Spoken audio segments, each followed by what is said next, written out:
Olá, eu sou Denise Dias e agora eu vou falar para vocês aqui no Terapia Prática sobre um assunto que é muito simples, só que muita gente tem complicado esse assunto. Eu vou falar sobre hierarquia. Pessoal, é tão simples.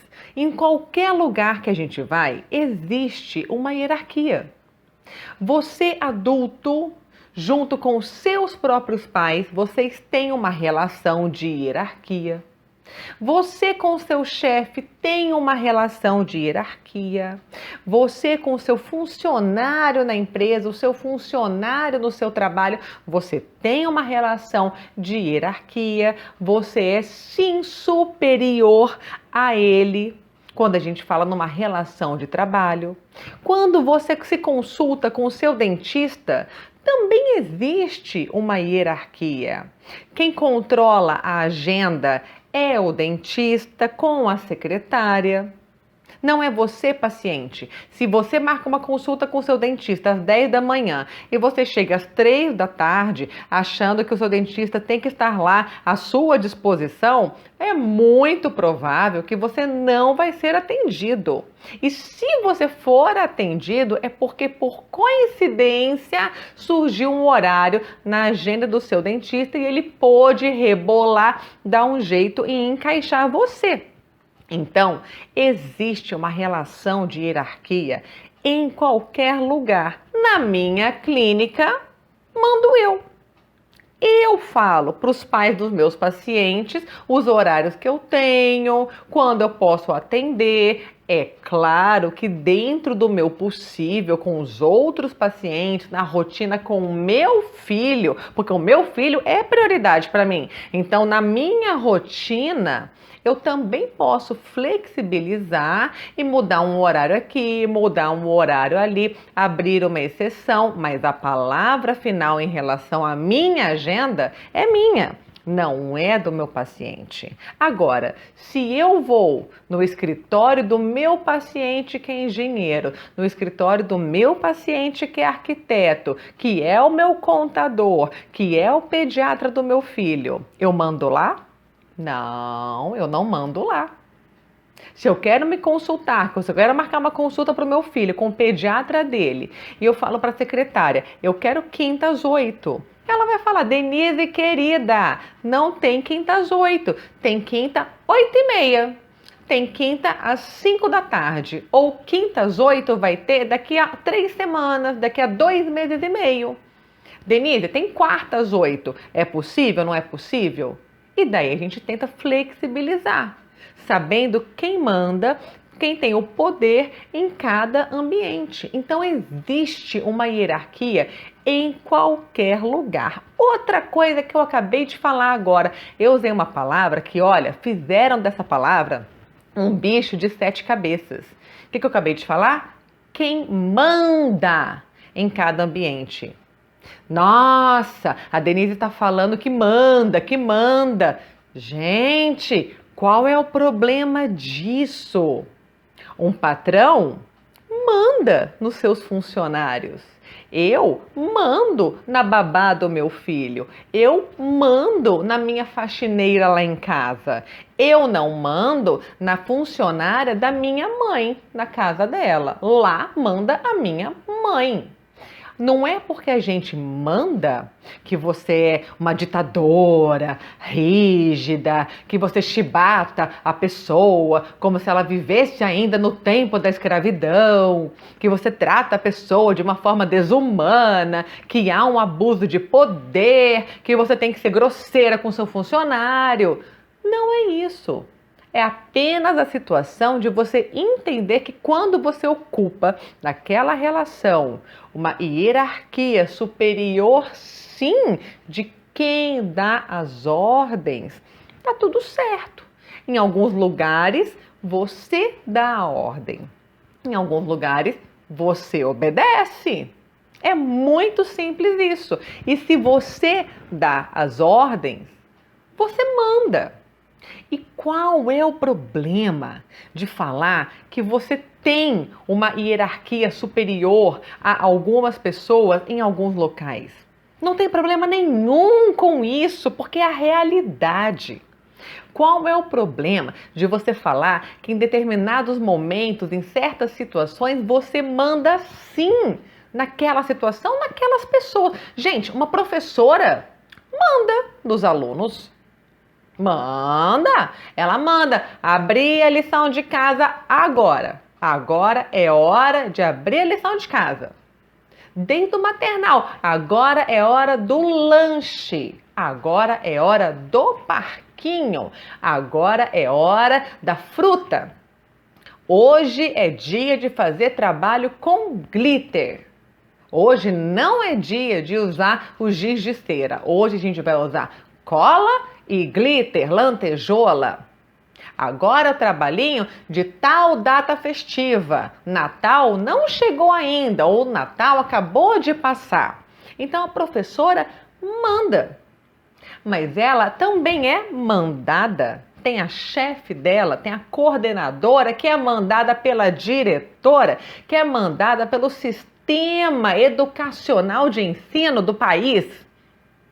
Então, existe uma hierarquia e cada um no seu quadrado. O que eu não entendo como terapeuta é por que existem tantas pessoas com dificuldade em tomar nas rédeas a hierarquia, em tomar nas próprias mãos o poder que lhe cabe. Ai, lá vem ela falar, ela tá falando de hierarquia, tá falando que manda, tá falando de autoridade, tá falando de poder nas mãos. Estou, porque os nossos filhos estão crescendo, se tornando cidadãos soltos aí na nossa sociedade e cidadãos sem limites, sem noção de hierarquia. E a culpa... Ai, lá vem a Denise falar de culpa. Meu Deus, o que ela tá falando? Gente, é isso mesmo. Quando você lida com todos esses termos com tanta clareza, quando você entende a definição de cada termo desse, você não monstrualiza essas palavras. Você consegue, inclusive, sair de você e enxergar a situação. Eu estou agindo de acordo como eu deveria agir? Eu repito, eu não estou dizendo que você mandar, você ter mais poder naquele ambiente, naquela situação, quer dizer que você vai massacrar a outra pessoa. De forma alguma. É claro que pode ser que de vez em quando você acabe massacrando, você acabe cometendo um deslize. Sabe por quê? Porque você é um ser humano. E ser humano erra. Mas da mesma forma, você pode ter humildade e reconhecer o seu erro perante aquela pessoa. Já aconteceu comigo, por exemplo, olha a situação. Eu comprar um casaco caríssimo numa loja no shopping. E quando eu cheguei em casa, era um sobretudo para viajar, para o frio. Quando eu cheguei em casa, eu vi que nas costas do casaco, o casaco estava cheio de bolinha. Eu fiquei furiosa, porque a vendedora não falou, porque a vendedora pareceu não querer falar. E eu cheguei na loja, no shopping, igual um furacão. Eu estava correta na minha queixa, mas eu exagerei na reclamação. Fui embora, furiosa da loja, não resolveu coisa nenhuma, fiquei mais brava ainda. Ok, mas depois eu cheguei em casa e pensei assim... Nossa, eu estava correta, mas eu não precisava ter falado com a vendedora da forma como eu falei. Eu, Denise, você que está me ouvindo, eu não sei, mas eu, Denise, não consigo ficar bem quando isso acontece. Adivinha o que eu fiz? Isso mesmo, eu fui na loja, chamei a gerente, chamei a vendedora e falei, olha...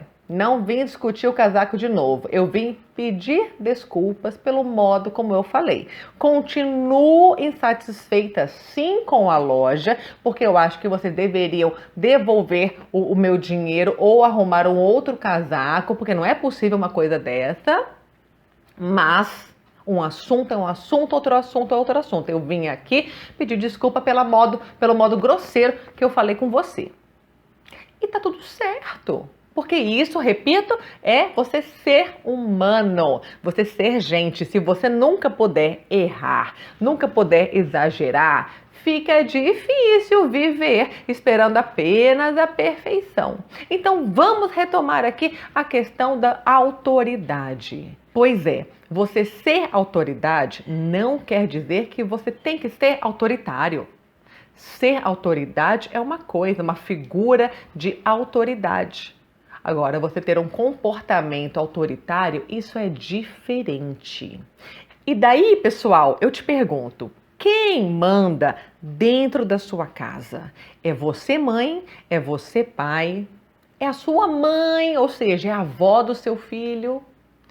Quem manda dentro da sua casa? Ou é o seu filho? Ah, não vem com esse papo não, Denise. Não é o meu filho que manda. Aí eu converso, vejo aqui na clínica cada caso que eu atendo, converso aqui, converso ali. Ai do meu filho se levantar a voz pra mim. Ai dele se bater boca comigo. Ah, coitado, meu filho tá frito se ele fizer isso. Tá bom. Só que muitas vezes as crianças desenvolvem uma estratégia de inteligência que os pais nem percebem, porque os pais estão cegos, achando que tem o poder nas mãos e os pais nem percebem. Muitas vezes as crianças mandam sem elevar a voz, sem bater boca. Exemplo, a criança chora à toa. Aí a mãe fala, ai, coitadinho, tá bom, vem cá com a mamãe. A mamãe, então deixa você comer o que você quer. Ai, tá bom, pode dormir aqui. Ai, tá bom, toma o que você quer. Pronto, toma o seu troféu. E a criança, eu posso conseguir o que eu quero com essa minha carinha de anjinho. Aham, então quem manda na casa, nesse exemplo que eu acabei de dar para você? O seu filho. E isso é um problema. Se a criança que está aprendendo a viver em sociedade, aprendendo a entender que existem regras, que pode, que não pode, se essa criança não respeita e passa a perna nas autoridades principais da vida dela, que é a mãe, que é o pai, o que ela vai fazer na escola depois, na adolescência? São esses adolescentes que a gente vê que se o professor dá uma nota ruim na escola, porque o camarada mereceu uma nota ruim, quando o professor vai para o estacionamento, o carro de repente está todo riscado. Opa! Se a criança ou adolescente fica de recuperação, quando o professor vai verificar, os pneus do carro todos furados. E esses casos que saem na televisão, que o adolescente pega a garrafinha de água do professor, faz xixi na garrafinha e deixa a professora tomar aquela água com xixi. E toda a turma viu e ninguém abre a boca. Gente, da onde estão surgindo esses seres? Da onde estão surgindo? De repente a criança cresce, vira um adolescente, fala, agora que eu sou adolescente, eu vou mandar e desmandar na minha mãe, no meu pai, na professora, na diretora, a hora que eu quiser. Não, essa pessoa já vem mandando desde pequenininho e ninguém estava enxergando, ou ninguém estava levando a sério, ou ninguém estava tendo a postura que deveria ter. Por isso que eu digo que em muitas situações, não em todas, mas por isso que eu digo que em muitas situações a culpa é sim dos pais. Então, esse filho cresce, geralmente, já batendo boca com os pais, desde pequeno. Olha, eu costumo dizer o seguinte, existe uma escada com degraus mesmo, que eu chamo de a escada da hierarquia. Os pais estão lá em cima da escada, pelo menos deveriam estar, deveriam se enxergar assim. E os filhos embaixo. E, gente, isso não quer dizer uma opressão à criança, maus tratos à criança, violência infantil. Pelo amor de Deus, violência infantil é uma outra história, é uma outra situação. Chega de mimimi, chega de blá blá blá. Os pais precisam urgentemente tomar nas próprias mãos as rédeas, sim, pela educação dos seus filhos. Os pais precisam acordar e tomar conscientização que eles, pais, deveriam ter uma postura mais firme, mais adulta com os seus filhos. Se os pais não se colocam no lugar de pais, os filhos não se colocam no lugar de filhos. E esses filhos pequenos, crianças, crescem, se tornam adolescentes inadequados, adultos inadequados, e quem paga o preço? Nós, a sociedade. Então, os pais precisam acordar enquanto dá tempo, enquanto seu filho ainda é pequeno. Agora, por que é que existem pais que não conseguem entender isso? Por que é que existem pais que estão assistindo esse vídeo, por exemplo, agora e pensam: ai meu Deus, que absurdo? Por que é que existem pais que não se enxergam com o poder que lhes cabe de verdade? Eu, Denise Dias, aqui no Terapia Prática, espero aos poucos conseguir ajudar você, mãe, você, pai, a entender a sua dificuldade em perceber que você é um adulto e responsável, sim, pela formação da vida do seu filho. Um grande beijo, um forte abraço e até a próxima.